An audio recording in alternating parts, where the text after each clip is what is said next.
हरियाणा के मुख्यमंत्री मनोहर लाल ने किया पंचकुला का दौरा। निर्माणाधीन 2 परियोजनाओं का किया निरीक्षण।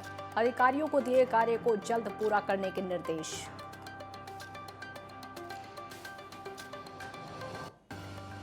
हरियाणा के कैबिनेट मंत्री देवेंद्र बबली ने किया गांव की सरकार से संवाद। कहा, गांव का किया जा रहा आधुनिकीकरण, डिजिटल सुविधाओं से लैस होंगी पढ़ी लिखी पंचायत।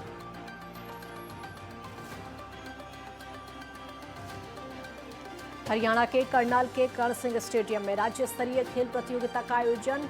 तलवारबाजी और बैडमिंटन की प्रतियोगिता, भाग लेने वाले खिलाड़ियों के लिए अच्छा इंतजाम किया।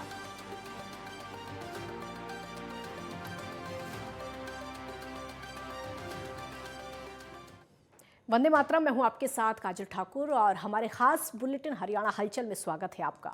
इस खास बुलेटिन में आपको हरियाणा की प्रगति की खबरों से अवगत कराएंगे। इसमें देखेंगे आप बदलते हरियाणा की झलक।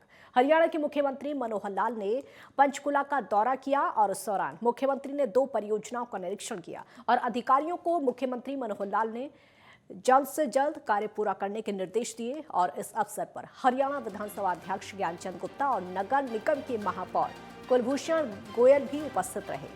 तो मुख्यमंत्री ने सेक्टर 19 में लगभग 30 करोड़ से ज्यादा की लागत से निर्माणाधीन रेलवे ओवरब्रिज का निरीक्षण किया। अधिकारियों ने मुख्यमंत्री को अवगत कराया कि पुल का अधिकांश निर्माण कार्य पूरा हो चुका है, केवल स्लैब डालने का कार्य बाकी है, जिसको इसी महीने में पूरा कर दिया जाएगा। मनोहर लाल ने अधिकारियों को निर्देश देते हुए कहा कि इस कार्य में तेजी लाएं ताकि गणतंत्र दिवस के अवसर पर ये आरओबी जनता को समर्पित किया जा सके।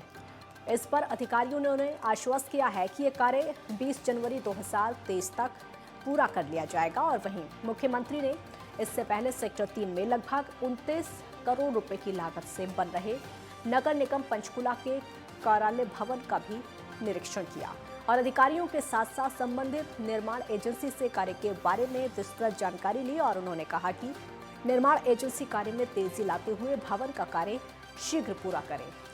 निर्माण कार्य में समय और गुणवत्ता को लेकर किसी भी प्रकार की कोताही बर्दाश्त नहीं की जाए।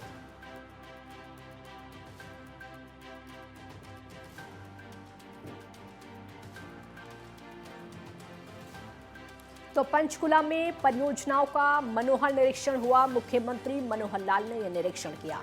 दोनों योजनाओं को जल्द पूरा करने के निर्देश दिए। अधिकारियों को जल्द पूरा करने के निर्देश दिए गए हैं।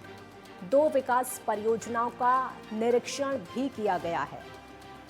और आपको ये बता दें कि ये जो रेलवे ओवरब्रिज बन रहा है पंचकुला के निर्माणाधीन भवन का भी निरीक्षण किया गया। गुणवत्ता में लापरवाही बर्दाश्त नहीं की जाएगी, ये बात मुख्यमंत्री मनोहर लाल ने कही।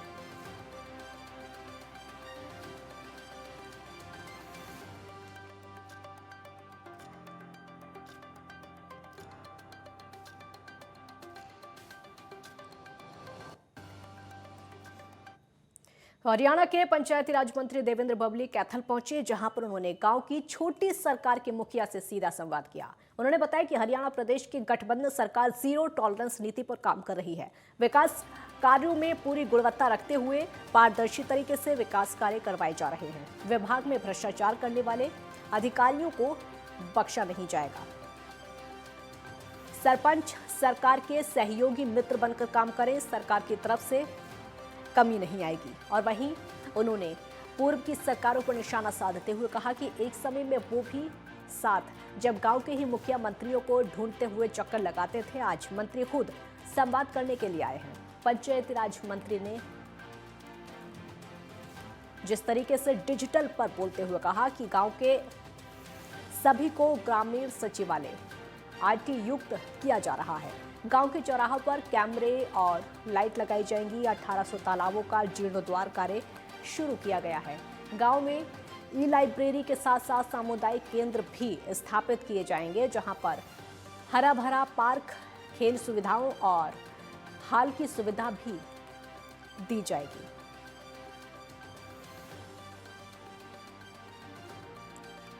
तो हरियाणा के पंचायती राज मंत्री ने ये बातें कही।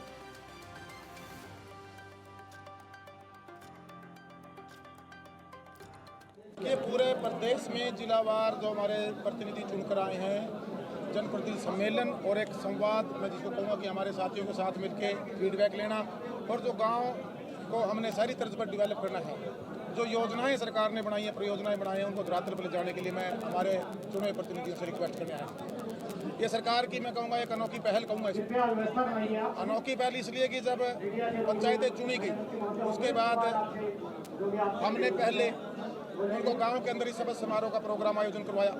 सरकार की तरफ से उस पूरे प्रोग्राम की व्यवस्था की गई ताकि चुने हमारी पंचायतें, हमारे पंच सरपंच साहिबान, ब्लॉक समिति सदस्य और जिला परिषद सदस्य जब सब समारोह में आए और उन्हें शपथ पत्र पढ़ा तो उनको अपनी जिम्मेवारी का एक एहसास और महसूस हो कि इस देश के संविधान ने इन वोटों ने आपको क्या ताकत दी। वो अप्लीकेबल जो चुने प्रतिनिधि, चाहे विधायक के रूप में, चाहे बतौर मंत्री आज हम काम कर रहे हैं, चाहे हमारी पंचायतों में हमारे पंच सरपंच बनकर आए हैं, हमारी ब्लॉक समिति के सदस्य उनके चेयरमैन वाइस चेयरमैन बनेंगे, जिला परिषद के सदस्य चेयरमैन वाइस चेयरमैन हमारे एमपी साहब, हम सब की बनेंगे। तो सरकार जीरो टॉलरेंस में काम करना चाहती है और काम में गुणवत्ता बढ़े, इसके लिए सरकार का प्रयास है और उसमें हमारे चुने प्रतिनिधियों का अहम योगदान। हरियाणा के गृह मंत्री अनिल विज का जनता दरबार अंबाला के पीडब्ल्यूडी रेस्ट हाउस में देर रात्रि लगभग 1:30 बजे तक रहा, जिसमें कि पूरे प्रदेश से आने वाले आखिरी फरियादी तक फरियाद सुनी गई। तो लोगों को अनिल विज पर इतना विश्वास रहा कि कोई भी बिना अपनी शिकायत दिए वापस नहीं गया। विज ने भी कहा कि हमारा नियम है आखिरी व्यक्ति तक कि हम शिकायत सुनकर उसका समाधान करने का प्रयास करते हैं।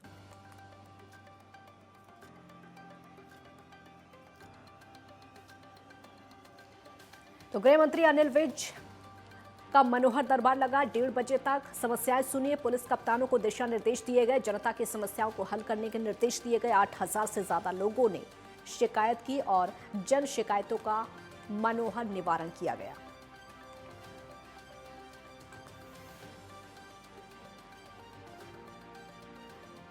देखिए, ये ताकत जनता ही देती है और जनता की शिकायतें हम हर शनिवार को सुनते हैं और हमारा ये नियम है कि हम जो भी कंप्लेनेंट यहाँ पर आया आखिरी कंप्लेनेंट तक हम उसकी शिकायत सुनते हैं और उसका समाधान कर रहे हैं। अंबाला से कैथल हाईवे पर निकल रहे कटों को खत्म करने के लिए केंद्र और मनोहर सरकार ने बड़ा कदम उठाया है, जिससे कि अंबाला से कैथल हाईवे पर बने 16 गांव की तस्वीर बदल जाएगी और इन गांव को जाने वाले हाईवे से निकल रहे कटों की जिस तरह से लोग हादसों का शिकार भी हो रहे हैं, इनको देखते हुए अब सरकार इन कटों को जल्द से जल्द पूरी तरह से खत्म करके यहां पर 16 अंडरपास बनाने जा रही है, जिससे कि तकरीबन आसपास के गांव की 50,000 से ज्यादा की आबादी के सीधे तौर पर लाभ होगा। साथ ही नेशनल हाईवे और स्टेट हाईवे से यातायात का दबाव घटेगा और इसके लिए 566 करोड़ के प्रोजेक्ट को केंद्र सरकार से मंजूरी मिली है। तो केंद्र सरकार ने ये मनोहर फैसला किया है। केंद्र सरकार के फैसले से 16 गांव की तस्वीर बदलेगी। निकल रहे हाईवे से 16 अंडरपास और हाईवे में एंट्री के लिए 16 कट बनाए जा रहे हैं। 566 करोड़ के प्रोजेक्ट में केंद्र की मंजूरी।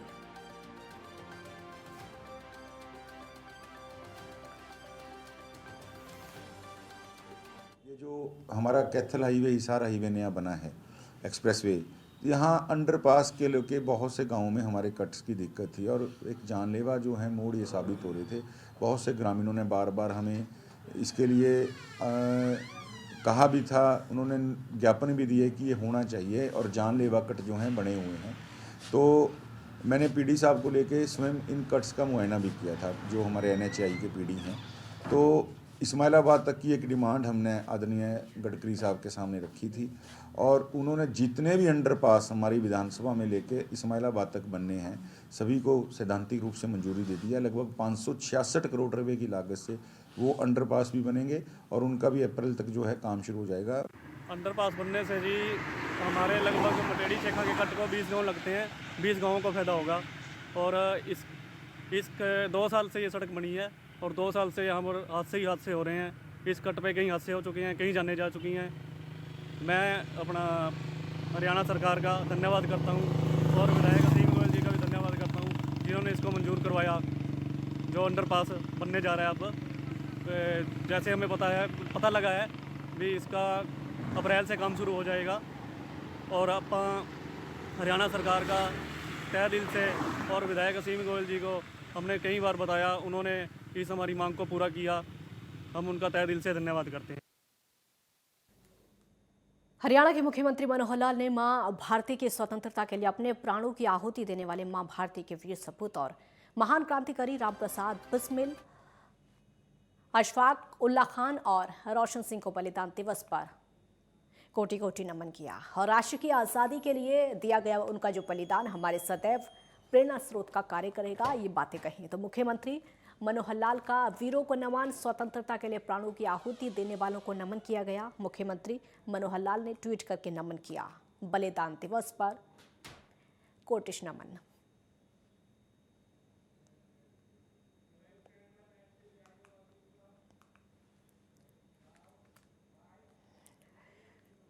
खेलो हरियाणा के तहत फरीदाबाद में 3 दिवसीय खेल उत्सव मनाया गया, जिसमें कि 18 साल से कम आयु के खिलाड़ियों ने अपना दमखम दिखाया और इसी के तहत खो खो, मलखान और शूटिंग की प्रतियोगिताएं हुई। तो खेल उपनिदेशक मैरी मसीहा ने बताया कि इन 3 खेलों में हरियाणा के लगभग 900 खिलाड़ियों ने भाग लिया है। साथ ही खिलाड़ियों के लिए बहुत अच्छी सुविधा उपलब्ध कराई गई है।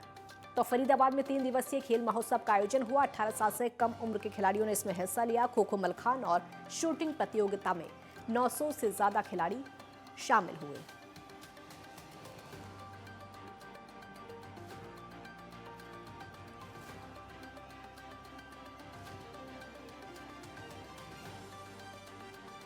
यहाँ पे लगभग पूरे हरियाणा से 900 के करीब खिलाड़ी यहाँ पे आए हैं इन तीनों गेम्स में। और हमारे जो खिलाड़ी हैं इसमें शूटिंग में फरीदाबाद से जिले को रिप्रेजेंट कर रहे हैं, खो खो में भी हैं और अपना शूटिंग में भी और मलखा में भी जो है रिप्रेजेंट कर रहे हैं यहाँ पे हमारे खिलाड़ी। शूटिंग के मुकाबले चल रहे हैं।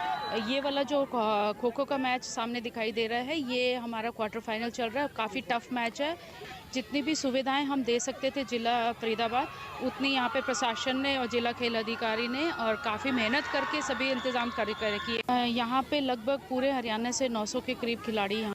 जींद की टीम का और हिसार के साथ मैच था हमारा, तो वो हम जीत चुके हैं मैच। और बच्चे काफ़ी ही, मैं जितना सोच रहा था उससे बहुत अच्छे खेले बच्चे, जोश में हैं, बहुत ज़्यादा जोश में हैं।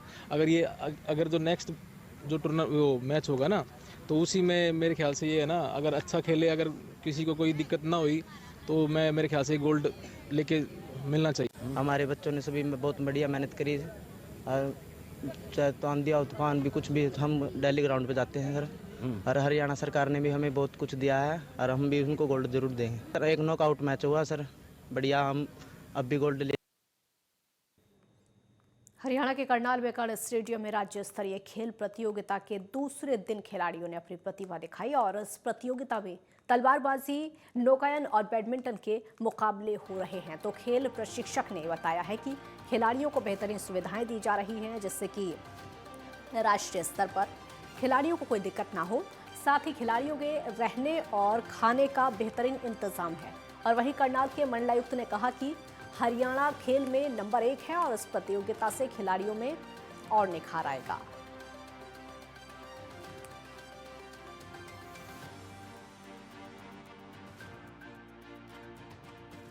इवेंट सुचारू रूप से हो रहे हैं।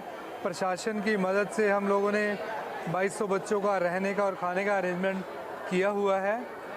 कल एथलेटिक्स के लगभग 10 इवेंट हम लोगों ने कंप्लीट किए थे, जिसकी मेडल सेरेमनी भी हुई थी। आज के इवेंट चल रहे हैं। बैडमिंटन हमारा सेक्टर 6 के पीछे बैडमिंटन एकेडमी में चल रहा है और कर्ण स्टेडियम के अंदर फेंसिंग और एथलेटिक का इवेंट। हम ये जो खेलो हरियाणा गेम है, जो प्रतिभाएं हैं हमारी, उन प्रतिभाओं को जल्दी पहचान करके उनका प्रोत्साहन हो सके और वो और अच्छे स्तर पे खेलने के लिए प्रोत्साहित हो सके, इसके लिए ये खेल कराए जाए। लड़कियाँ आगे बढ़ रही हैं और खेलों में अगर आगे जाते हैं तो उन्हें रिस्पेक्ट मिलती है और वो अपने एम को अचीव करती हैं। बहुत अच्छी है सर, और गवर्नमेंट ने जो भी कुछ अवेलेबल कराया है वो। एक ब्रेक के लिए यहाँ पर रुकेंगे, जल्द लौटेंगे।